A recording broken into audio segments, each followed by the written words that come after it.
ఈ వీడియో చూస్తున్న వాళ్ళని మిమ్మల్ని కొన్ని క్వశ్చన్స్ వేస్తున్నాను, జాగ్రత్తగా సమాధానం చెప్పండి. రీసెంట్గా ఒక క్రిస్మస్ వేడుకలో మన రేవంత్ రెడ్డి గారు ఏమన్నారంటే, క్రైస్తవ మిషనరీస్ వల్ల మన భారతదేశానికి చదువు వచ్చింది, చదువు రావడం వల్ల చాలామంది డెవలప్ అయ్యారు. క్రైస్తవ మిషనరీస్ చదువును తీసుకొచ్చారు, వాళ్ళు చేసినటువంటి మహా గొప్ప పని. క్రైస్తవ మిషనరీస్ చదువుని ఇంట్రడ్యూస్ చేశారు భారతదేశానికి. దానివల్ల చాలామంది ఇవాళ డాక్టర్లు, ఇంజనీర్లు అవుతున్నారంటే దానికి కాంట్రిబ్యూషన్ క్రైస్తవ మిషనరీసే అని రేవంత్ రెడ్డి గారు సెమీ క్రిస్మస్ మీటింగ్లో హైదరాబాద్లో చెప్పారండి. దాని ఒరిజినల్ వీడియో మీరు యూట్యూబ్లో చూడొచ్చు.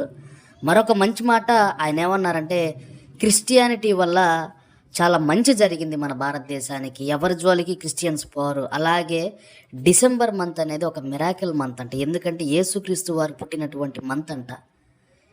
దీనికి నేను మాట్లాడే ప్రతి మాటకి మీ అభిప్రాయాన్ని కింద కామెంట్ చేయండి. అలాగే సుమారు ఒక అరగంట సేపు యేసుక్రీస్తు వారి గురించి ఆయన మాట్లాడారు.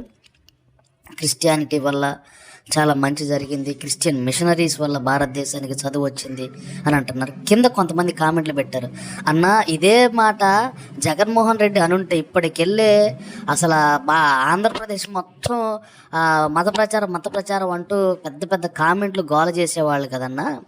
రేవంత్ రెడ్డి గారు తెలంగాణలో ఉన్నారు కాబట్టి సరిపోయింది, కానీ ఒకవేళ ఆంధ్రప్రదేశ్లో కానీ యేసుక్రీస్తు మాట వస్తే పొలిటీషియన్ నోట్లో ఉంచి పెద్ద దుమారమే రేగిపోయేది. వాస్తవేనండి, నిజమే. ఎందుకంటే ప్రతి సంవత్సరం యేసుక్రీస్తు వారి గొప్పతనం గురించి రేవంత్ రెడ్డి గారు చెప్తారు.